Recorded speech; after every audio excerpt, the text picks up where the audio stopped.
आज हम बताने जा रहे हैं भादो कृष्ण गणेश चतुर्थी व्रत कथा। ये कथा राजा नल की है।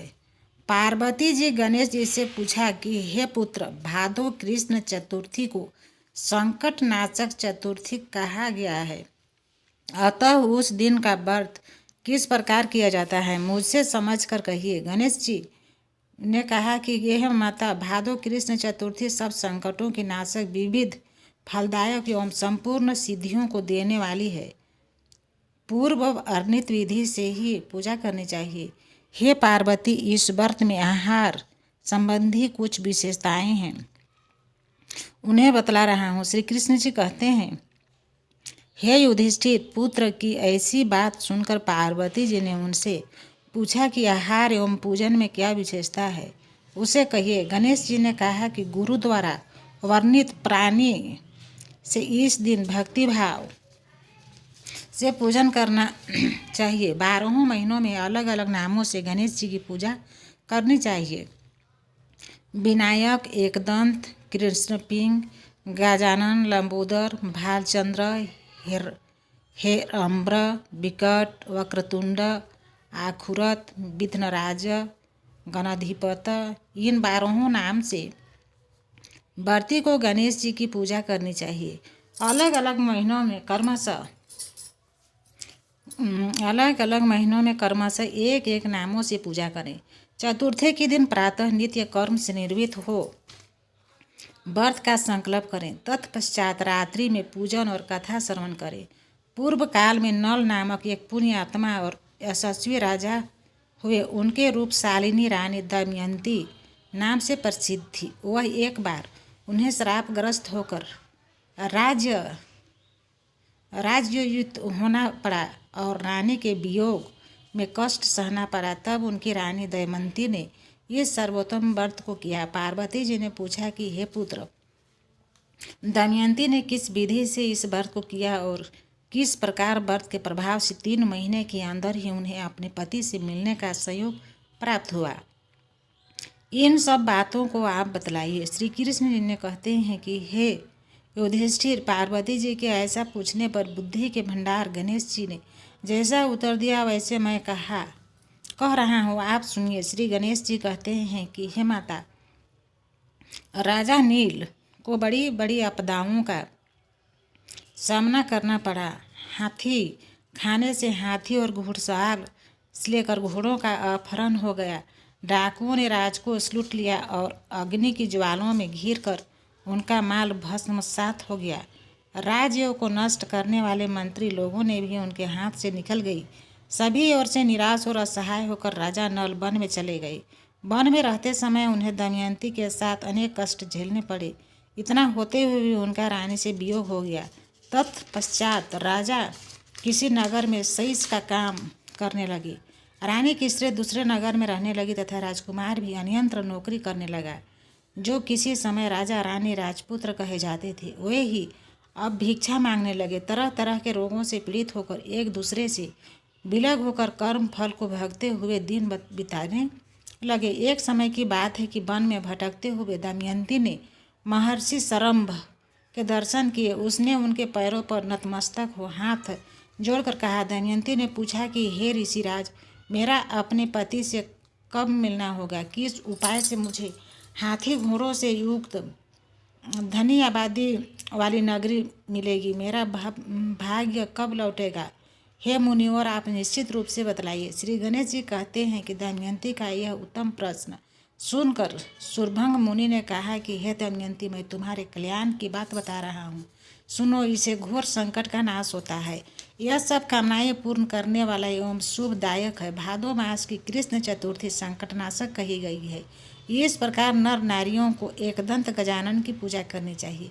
विधि पूर्वक व्रत एवं पूजन करने से ही हे रानी, तुम्हारी संपूर्ण इच्छाएं पूरी होगी। 7 महीने के अंदर ही तुम्हारा पति से मिलन होगा। यह बात मैं निश्चय पूर्वक कहता हूँ। गणेश जी कहते हैं कि सुरभंग मुनि का ऐसा आदेश पाकर दमयंती ने भादो की संकट नाशिनी चतुर्थी व्रत प्रारंभ किया और तभी से बराबर प्रतिमास गणेश जी का पूजन करने लगी। 7 ही महीने में हे राजन, इस उत्तम व्रत को करने से उसे पति, राज्य, पुत्र और पूर्वकालीन वैभव आदि की प्राप्ति हो गई। श्री कृष्ण जी कहते हैं कि हे पृथा पुत्र युधिष्ठिर, इसी प्रकार इस व्रत को करने से आपको भी राज्य की प्राप्ति होगी और आपके सभी शत्रुओं का नाश होगा, यह निश्चय है। हे राजन, इस प्रकार मैंने सभी व्रतों में उत्तम व्रत का वर्णन किया है। यह सब कष्टों का नाश करता हुआ आपके भाग्य की बुद्धि करेगा। एक बार और नैमिषारण्य नगतीर्थ में सौनक आदि 88,000 ऋषियों ने शास्त्र वेत्ता सूत जी से पूछा कि हे सूत जी महाराज, सभी कार्यों की निवर्धन समाप्ति किस प्रकार से हो?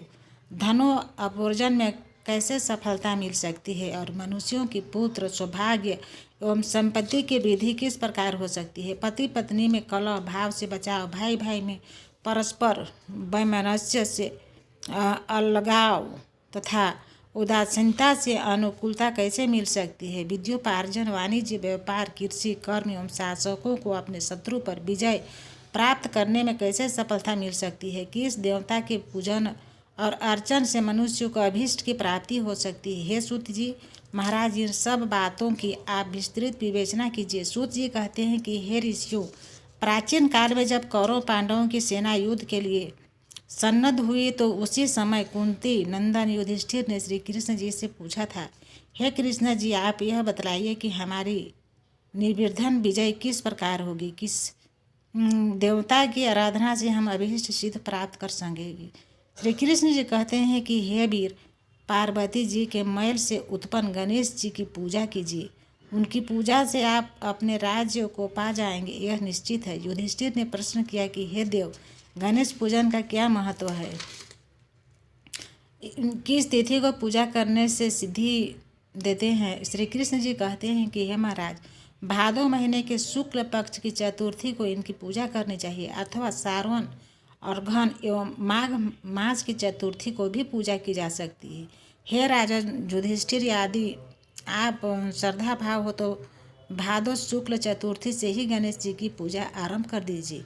व्रती को चाहिए कि प्रातःकाल उठकर सफ़ेद तिल से स्नान करें। दोपहर में सोने की मूर्ति 4 तोले, 2 तोले, 1 तोले या आधा तोले की अपने सामर्थ्य के अनुसार बनवाएं। यदि संभव न हो तो चांदी की प्रतिमा ही बनवा लें। यदि ऐसा न कर सके तो मिट्टी की मूर्ति बनवा ले, परंतु अर्थ समान होते हुए कृपणता न करें। यही वर विनाशक और यही सिद्धि विनायक है। मनोवांछित की सिद्धि के लिए भादो शुक्ल चौथ को इनकी पूजा करें। इनकी पूजा करने से संपूर्ण आकांक्षाएं पूर्ण होती हैं। एत दत्तर्थ भूमंडल में इन्हें सिद्धि विनायक कहा जाता है। ध्यान की विधि एक दंत वाले सूप के समान विस्तृत कान वाले, हाथी के समान मुख वाले, 4 भुजाधारी, हाथ में पास एवं अंकुश धारण किए हुए सिद्धि विनायक गणेश जी का हम ध्यान करते हैं। एकाग्र चित्त से पूजन करें। पंचामृत से स्नान कराने के बाद शुद्ध जल से स्नान करावें।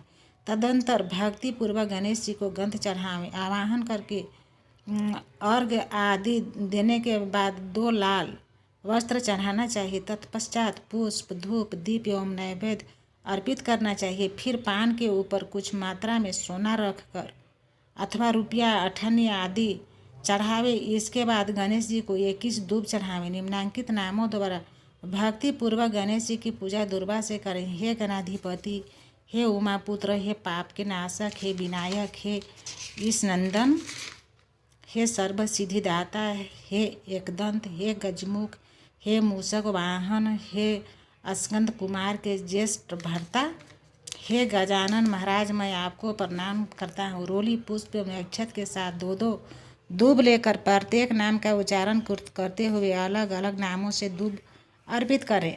हे देवाधिदेव, आप मेरे दूब को स्वीकार करें। मैं आपकी बारंबार विनती कर रहा हूँ। इसी प्रकार भुना हुआ गेहूँ और गुड़ अर्थात गुड़ धनिया जो गणेश जी को परम प्रिय है चढ़ावें।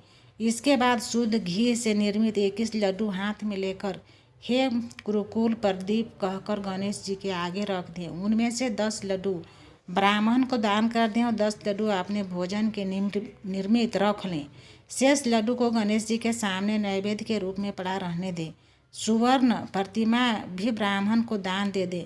सभी कर्म करने के बाद अपने ईष्ट देव का पूजन करें। तदंतर ब्राह्मण को भोजन कराकर स्वयं भोजन करें स्मरण रहे कि उस दिन मूंगफली, वनस्पति, बर्रे आदि के तेल का उपयोग न करें। अधो वस्त्र और उत्तरीय वस्त्र के सहित गणेश जी की मूर्ति को संपूर्ण विघ्न निवारण के लिए विद्वान ब्राह्मण को दान कर दे।